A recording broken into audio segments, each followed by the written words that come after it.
looking for young girls, vulnerable children, to impress and then abuse. This CCTV footage shows them approaching girls in the street and trying to lure them into the vehicle. Abid Sadiq and Mohammed Learcat were the ringleaders of a 2-year campaign of rape and exploitation of girls as young as 12. Here, Learcat buys vodka in a petrol station.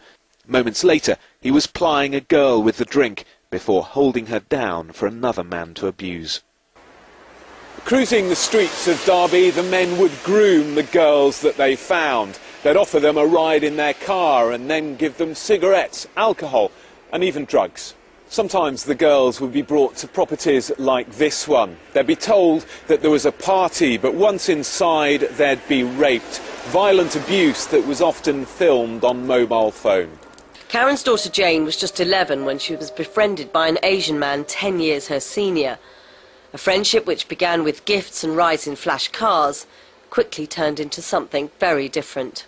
One day she came back, and I'll never forget. She came walking up the road and she was still drugged up, and she'd been taken to Manchester that night and then brought back the next morning. Karen says Jane, who've changed both their names, had clearly been raped. Soon there were queues of different men coming to call. I got a video sent to my phone. 3 Asian men assaulting my daughter. They were calling her white trash. They were calling her a prostitute, saying she was nothing but like a dog.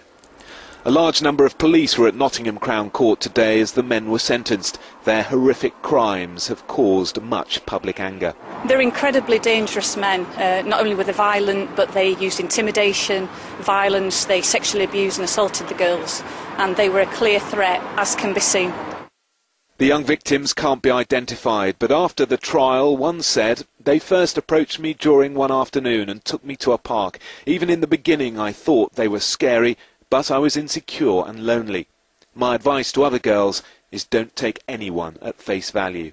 Victims the court heard who are used, abused and terrified.